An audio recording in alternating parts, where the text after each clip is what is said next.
অপমান করে এটা পরীক্ষা কয়েকবার আসছে। এটা আবার পাটিগণিত মৌলিক উপপাদ্য বলে। এইদিকে কোন ইয়ারে ছিল নাকি মনে হচ্ছে এক ব্যতীত সকল স্বাভাবিক সংখ্যাকে শুধুমাত্র একটি উপায়ে মৌলিক সংখ্যার গুণফল রূপে প্রকাশ করা যায়। তার মানে প্রশ্নটা কী বলছে আগে সেটা বুঝাই দিই। একের থেকে আচ্ছা এক ব্যতীত বলছে না সকল স্বাভাবিক সংখ্যা, তো এক ব্যতীত মানে কি দুই থেকে শুরু? জি স্যার। তো দুই এটা ধরুন 2 into 1 3 যদি হয় 3 into 1 4 হইলে 2 into 2 দেখা যায়। জি স্যার। সকল স্বাভাবিক সংখ্যা শুধুমাত্র একটি উপায়ে মৌলিক সংখ্যার গুণফল রূপে প্রকাশ করা যায়। তো এটা তো মৌলিক সংখ্যার গুণফল হয়েছে যে 2 তো একটা মৌলিক, তাই তো? 4 হইলে যে 2 মৌলিক আছে, তাই তো? আবার 5 হইলে মনে করো 5 + 1 দেখলাম, 6 হইলে আবার দেখলাম 2 into 3।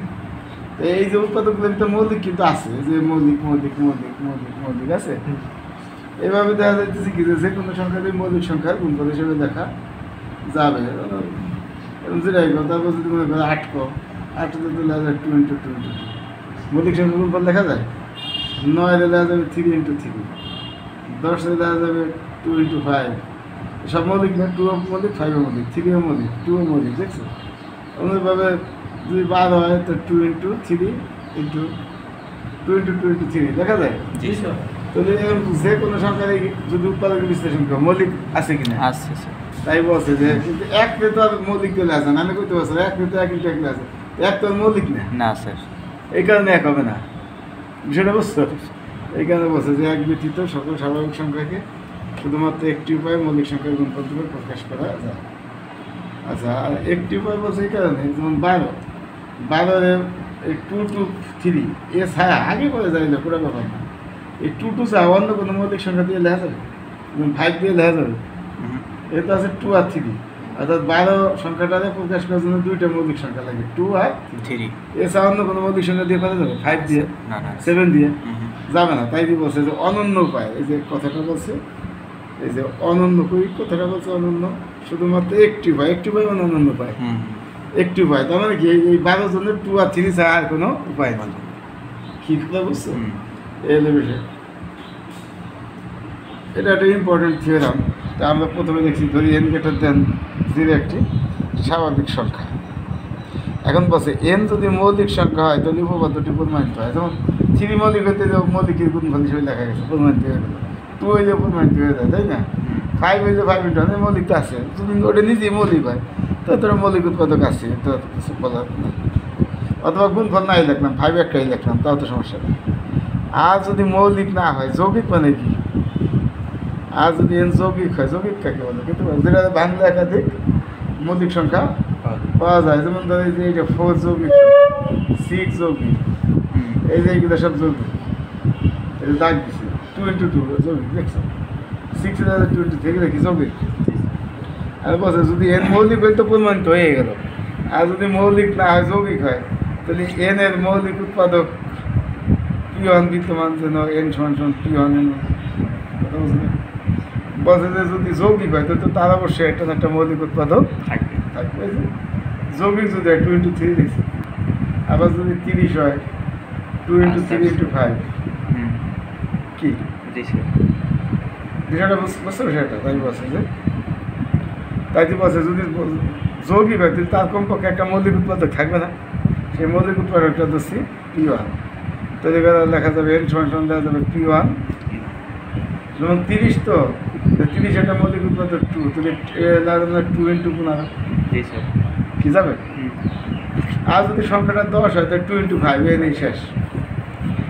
2 মৌলিক। আর এখন বলছে যে আচ্ছা, এখন যদি n1 মৌলিক হয়, মনে করো যদি p1 তো মৌলিক কইছে, আর যদি n1 মৌলিক হয় তাহলে উপপাদ্যটি প্রমাণিত। তার মানে এই যে 10-এর ক্ষেত্রে চিন্তা করে 2 মৌলিক 5 মৌলিক, তো দুটো মৌলিক কি গুণফল হিসেবে দেখা গেছে, প্রমাণিত হয়েছে। আর বলছে যদি পি তো মৌলিক আছে আর n যদি মৌলিক হয় তাহলে n = দুটো মৌলিক সংখ্যার গুণফল প্রমাণিত হয়ে যায়। আর যদি n1 মৌলিক, n1 যদি যৌগিক হয়, যেমন এই ক্ষেত্রে 2 into 15, 15 তো মৌলিক না, যদি এরকম হয় তাহলে এই 15 আবার ভাঙাই লেখা যাবে। তিন আর পাঁচ। অর্থাৎ N1 যদি এর বিষয়টা N1 যদি যৌগিক হয় তাহলে N1 এর আবার একটা মৌলিক উৎপাদক P2 থাকবে। অর্থাৎ এই N1 সমান সমান এই 15 সমান সমান দেখা যাবে আবার 3 × 5। কী কথা বলছে এই N1 সমান সমান P2 N2, তাহলে N সমান কত হবে? তাহলে যে N সমান আছে P1 N1 না, তো P1 আর N1 এর মান আবার পেয়েছি P2 N2, তাহলে P2 N2। তাহলে এখন P1 মৌলিক, P2 মৌলিক। P দেখছি কেন কত? P মানে হলো প্রাইম মানে মৌলিক। এখন যদি N এর দুটো তো মৌলিক আছে, N2 যদি মৌলিক হয় তাহলে উপপাদ্য প্রমাণিত হয়। আর যদি N2 মৌলিক না হয় তাহলে N2 আবার ভাঙান যাবে P3 N3। কি হবে স্যার? কি বুঝছো না বুঝো নাই? তাই লেখছে যে N2 যদি মৌলিক হলে তো প্রমাণিত হয়, মৌলিক না হলে আবার ওইভাবে উপরে প্রয়োগ করে আরবার প্রয়োগ করে আমরা পাই। মানে এইভাবে যদি ওই আগাইতে থাকি তাহলে P1 P2 P3 এইভাবে যাইতে যেতে এক সময় তো পূর্ণ হবেই। যত বড় সংখ্যাই না ভাঙাইতে ভাঙাইতে এক সময় কিন্তু পূর্ণ সংখ্যায় সব চলে আসবে। তাই লেখছে যে N1 P1 P2 P3 PR এই সবগুলোই মৌলিক। Prime 1 prime 2 prime 3 prime 1। তাই লেখছে উপরে প্রয়োগ করে আরবার প্রয়োগ করে পাই এরকম। এই পর্যন্ত বসছে কিনা এখন? আচ্ছা, এখন আমার কিন্তু প্রথম অংশ প্রমাণ হয়ে গেছে। বলছে যে মৌলিক সংখ্যার গুণফল হিসেবে লেখা যায় গেছে একটি উপায়। এখন দেখাইতে হয়েছে N এর উৎপাদক এই P1 P2 এইগুলো ছাড়া অন্য কিছু আর নাই, সেটা জানতে চাইতে হবে। হ্যাঁ,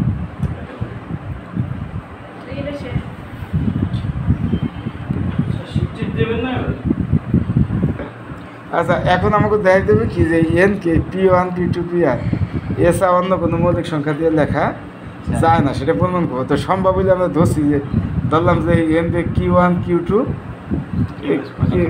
QS পর্যন্ত ভাঙা আর ধরে নি, আর ধরতে এই কটা ফিক্স হয়ে গেল। ধরছে অন্যান্য কতগুলো আছে সেগুলো দিয়ে লেখা যায়। কী কথা বলছো? মানে বিপরীত হতেছে। আমাকে তো প্রমাণ করবো যে এটা অনন্য, মানে আর কোনোভাবে লেখা যায় না। যে সম্ভব হলে ধরছি যে না অন্যভাবেও লেখা যায়, তাহলে কি ঘটে? Q1 Q2 QS পরে দেখা যাবে যে সবগুলো সমান, যেখানে Q1 Q2 QS হলো মৌলিক সংখ্যা, তাই তো?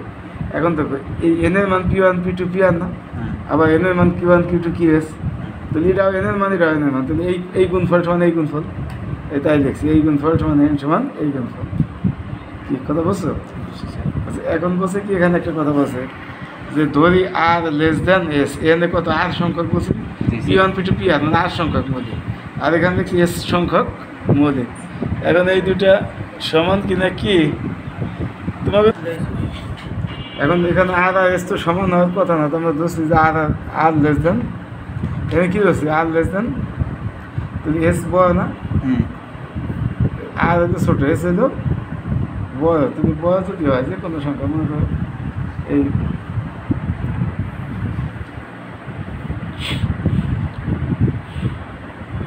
একটা সংখ্যা আছে 5 আর একটা সংখ্যা আছে মনে করো 10 বা 12, তাহলে 5 হওয়ার পরে 5, এরপর 5 যোগ 1, 5 যোগ 2, এইভাবে যাইতে 12 পর্যন্ত যাওয়া যাবে না? 5 যোগ 3, এভাবে যাইতে এক সময় 5 যোগ 7 পর্যন্ত যাবে, 12 যাইতে যাইতে, তাই তো? তা আমার এস তো বড়, তাহলে আমি বাম পাশ ঠিকই দেখছি, তাহলে Q1 Q2 যাইতে যাইতে এক সময় আর পর্যন্ত যাবে না, তুমি যদি 12 পর্যন্ত যাইতে একের থেকে 12 পর্যন্ত যাইতে তাহলে 5 কি 9 টাকায় যাইতে পারবো না স্যার। তোমার বললো যে 1 থেকে 12 পর্যন্ত দেখো, তো তোমার 1 2 3 4 5 যাওয়া লাগবে না? 5 6 7 8 12 9 10 দিকে 9 10 হয়েছে। তার মানে 1 2 3 4 5, এই পরে কটায় কি লেখা যাবে? পরে কটা যাবে 5 যোগ 1, 5 যোগ 2, এইভাবে না? এভাবে যাইতে যেতে লাস্টে তোমার 10, এরপর লাস্টেটা মনে করো 10। এই তো আমাদের এখানে আর এর থেকে এস বড়, তাহলে এস পর্যন্ত যাইতে লাগে তো 8 পর্যন্ত যাওয়া লাগবে, এই 10 বা 5 পর্যন্ত যাওয়া লাগবে না? তো এই জন্য দেখছি Q1 Q2 যাইতে যেতে Q 8 পর্যন্ত যাবে, এরপরে এই যে 5 পর্যন্ত গেলে 6 মানে 8 প্লাস 1 5 যোগে, তবে 8 প্লাস 2, এভাবে লাস্টেরটা কি হয়েছে বুঝতে পারছো? এটা এই লাইন পর্যন্ত বসে কিনা এই 2 পর্যন্ত নাকি উল্টে বসতে দেখা যায় নাকি বোঝা যাচ্ছে? আচ্ছা, না দেখা যায় তো তোমার সিট ছিল, তো কি কারো কোনো প্রশ্ন আছে থাকলে কও, এটা কিন্তু ইম্পর্টেন্ট। এখন বসে এখন P1 ডিভাইডেড এটা হয়তো বা অনেকে বোঝে না যে পি ওয়ান দ্বারা এন বিভাজ্য কেন, এই তো এন সমান সমান এইগুলো গুণ করছেন। যেমন এই 30 সমান কত, এই যে আমরা দেখছি 30 সমান 2 × 3 × 5, তো 2 দ্বারা 30 বিভাজ্য না, এই 3 দ্বারাও 5 দ্বারাও, তো এই 30 সমান যদি এই কটা গুণফল দেওয়া যায়, সব কটা দিয়ে 30 বিভাজ্য। তাহলে আমরা যে এন সমান কি লিখছি, সব কটা গুণফল লিখছি না, এই যে এন সমান P1 P2, এই যে এন সমান P1 P2 Pn না, তো লিখে এন P1 দ্বারা বিভাজ্য, P2 দ্বারা বিভাজ্য, P3 দ্বারা বিভাজ্য, Pr দ্বারাও বিভাজ্য। তাই তো আমরা দেখছি যে এখন P1 / n কি কথা বলছো, দিস প্লাস P1 ডিভাইড ওই যে এন এর মান বসাই দিছি, যে এন এর মান তো দ্বিতীয়টা Q1 Q2 Q3 Qs মান বসাইছি, P1 দ্বারা এইটা বিভাজ্য। আচ্ছা, তো P1 দ্বারা যদি এই সংখ্যাগুলো বিভাজ্য হতে হয়, তো এটা তো মৌলিক সংখ্যা সব কটা, কোনোটা তো আলাদাভাবে ভাঙা যাবে না। তো লিখে P1 নিশ্চয়ই কোনো না কোনোটা সমান হবে। কীরকম, যেমন এই যে 30, এই 2 দ্বারা 30 বিভাজ্য, 30 যদি মৌলিক সংখ্যা দিয়ে দিই 2 3 5, 2 দ্বারা 30 বিভাজ্য মানে 2 দ্বারা এটা বিভাজ্য, তাহলে 2 কোনোটা সমান হবে না, এটা সমান নেই। আবার যদি এটা 3 দ্বারা বিভাজ্য হয়, তাহলে 3 এই যে 3 এর সমান, 5 দ্বারা বিভাজ্য যদি 5 এর সমান। তাহলে এই P1 যদি মৌলিক আর এগুলো মৌলিক, তাহলে P1 দ্বারা যদি এই কটা বিভাজ্য হইতে হয়, তো P1 নিশ্চয়ই এই যে Q1 Q2 Qs যে কোনো একটা সমান হবে, সমান থাকি বিভাজ্য হইতে পারবে, বুঝছো বিষয়টা? তাই লিখছি যে অতএব Q1 Q2 Qs মৌলিক বলে P1 এদের যে কোনো একটির সমান হবে। কথা বুঝছো না, বুঝো না? তো আমরা ধরলাম যে P1 সমান Q1, যে কোনো একটা সমান, তো Q2ও ধরতে পারতাম, তাহলে Q2 Q2 কাটা যাবে। আমরা প্রথমটাই ধরলাম সুবিধা ছিল, ধরলাম P1 সমান Q1, তাহলে এই জায়গায় এবার P1 এর জায়গায় Q1 বসাই দেবে। এই যে 2 নম্বর সমীকরণ P1 সমান কত ধরছো, Q1, তো লিখে দেন এই P1 কেটে দাও, P1 এর জায়গায় Q1 বসাই দাও, P1, আর এখানে আছে P2 P3, আর কত আছে Pr, এটা বলে লেখা নেই তো এই জন্য আমি লিখতেছি। আর এখানে আছে Q1 Q2 QR +1, পরে আরও বেশি লাগবে না Qs হয়। তাহলে আমি Q1 উভয় পাশে কাটি দিয়ে যান না, Q1 বাদ যাবে, তো কী থাকবে P2 P3 Pr, বাম পাশে থাকবে তো P2 P3 Pr। এই লাইনটা আবার লিখি নেই, সেটা এই জন্য লিখলাম। হ্যাঁ, কোথায় Q1, আচ্ছা এখন Q1 কাটা গেল না, তো তার বাম পাশে থাকবে P2 P3 Pr, এই তো P2 P3 Pr, আর ডান পাশে থাকবে Q2 Q3, এই যে Q3 ... এই যেগুলো বাকি আছে Q1 Q3 এইগুলো বাকি যা আছে তাই থাকবে। আবার দেখছে যে অনুরূপভাবে P2 মৌলিক সংখ্যা, ও আবার দাও, আবার এই বাম পক্ষ তো P2 দ্বারা বিভাজ্য, তাহলে ডান পক্ষ P2 দ্বারা বিভাজ্য, তো ওই পটে এটা কিন্তু লেখিনি, তাহলে আবার অনুরূপভাবে লেখা যাবে যে P2 divide Q2 Q3 ... QR +1 ... Qs। P2 দ্বারা বাম পক্ষ বিভাজ্য না, তাই P2 দ্বারা ডান পক্ষ বিভাজ্য, তাই P2 তো মৌলিক সংখ্যা, এইগুলো সব মৌলিক সংখ্যা, তাহলে P2 দ্বারা এটা বিভাজ্য, তাহলে P2 যে কোনো একটা সমান হবে, এটা সমান নয়, এটা সমান নয়, এটা সমান, তা আমরা ধরলাম যে P2 সমান Q2, কী ধরলাম P2 সমান Q2, এই জন্য তাই দেখছি মনে হয়। দেখো এবার ধরছি যে ওই যে লিখছি P2 সমান Q2, তো দেখা যায় এই যে P2 জায়গায় Q2 বসাই দিয়েছি, P2 না, এই জায়গায় লেখা আছে এই বসে, এই P2 জায়গায় বসালাম Q2 হয়েছে, তো P2 জায়গায় Q2 বসাই দিয়ে এবার এই Q2 আর Q2 কাটা যাবে না, এবার দেখবে Q3 Q4 ও P3 P4 Pr, এটা থাকবে। ওকে লিখছি না, দেখে নিই, একবারে পেয়ে দিচ্ছে, এখানে একটু সংক্ষেপে করছে, দেখ তাহলে আমি বাকি থাকবে কোনটা কম থাকবে P3 দাও, এই দূরে কাটা শেষ, কিন্তু এবার থাকবে P3 P4, এরপর তো P3 Q3ও বাদ যাবে না, এভাবে আস্তে আস্তে এইটুকু কয়ে দেবো আর কি, Q3 Q4 QR +1 QR+2 এভাবে Qs, বুঝছে? এখন তুমি এই দাও তুমি প্রথমে P1 কাটলাম, এরপরে Q2 কাটছি, এভাবে অগ্রসর হয়ে আমরা পাই, এভাবে অগ্রসর P3 Q3 কাটা, P4 কাটা, Pr QR কাটা, ডান বাম পাশে কী থাকবে, সব কেটে গেলে শেষে থাকবে Pr, ওধারে থাকবে না, এই সব কেটে গেলে কী থাকবে, আর 1 থাকবে না, গুণ না, ভাগ করছে না, সব কাটলে পৃথিবীতে কাটলে লাস্টে থাকবে পিয়ার কিউতে পিয়ার কাটলে পিয়ারটা ভাগ করলে বাম পাশে ওয়ান থাকবে না জি স্যার আর কিছু থাকবে আর ডান পাশে কি থাকবে না এই কিউআর পর্যন্ত তো কাটা যাবে QR plus R plus 1 QR plus 2 dot QS dot QS কথা বুঝছো না বুঝো না এই পর্যন্ত বুঝছো নাকি কেউ না বুঝতে পারো আমাদের বলছি স্যার তাই লিখছি আমরা সাথে লিখছি আছে ওই যে পরে পিটি পিটু যে পি থ্রি এইভাবে দেখছি এভাবে আপনার সাথে ভাই 1 সমান সমান এটা বাস এই পর্যন্ত যায় নাকি বুঝছো বলছি স্যার এটা লেখার পরে বলছি যাহা অসম্ভব কারণ কি এটা যৌগিক সংখ্যার এই পাশে এগুলো মৌলিক সংখ্যা না স্যার না সোজা কথা হইলো এটা এই কিউআন এগুলো সব মৌলিক সংখ্যা না এতগুলো মৌলিক সংখ্যা গুণ করলে কি এক হবে কোনো সম্ভব না স্যার একে সেভেলে বয় হবে না হুম। এটা 2 এটা মনে করো 3 তারপরটা 5 এই গুণ করলে বয় একটা সংখ্যা হবে না হুম। সেটা কি একের সমান হবে না স্যার তাহলে এইগুলো তো মৌলিক সংখ্যা প্রত্যেকটাই তো 2 এর থেকে বড় বড় কি কথা বুঝো নাই এই যা অসম্ভব কারণ দেখবো যে QR plus 1 QR plus 2 QS এটা মৌলিক সংখ্যা সুতরাং তাদের গুণফল 1 হইতে পারবে না অনেকগুলো মৌলিক সংখ্যা গুণ করলে 1 হয় কোনোদিন না স্যার কেন একদম একটাও যদি হয় তাও তো 2 এর নিচে হবে না কি হবে না স্যার তাই এই যে কারণ এইগুলো সব মৌলিক সংখ্যা আচ্ছা তাহলে আমরা এই যে অসম্ভব পাইছি এই অসম্ভব ফলাফলটা পাইছি না এই যে যা অসম্ভব এই অসম্ভব কি যদি পাইছি তো আর লেস দেন যদি ছোট হয় সেই ক্ষেত্রে আর যদি এসে ছোট হয় তাহলে অসম্ভব ফলাফল পাইলাম তার মানে তাহলে বোঝা গেল যে আমাদের ধারণা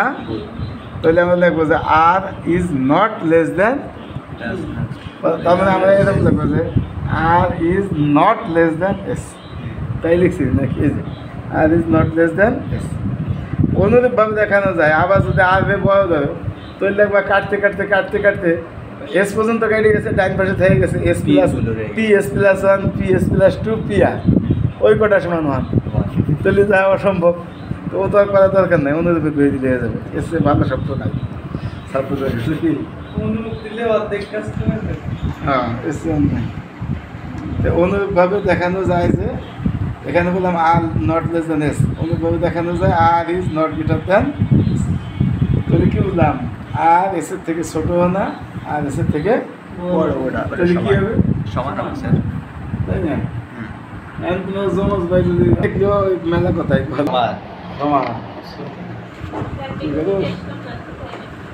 তাহলে বয়স ধরা যাবে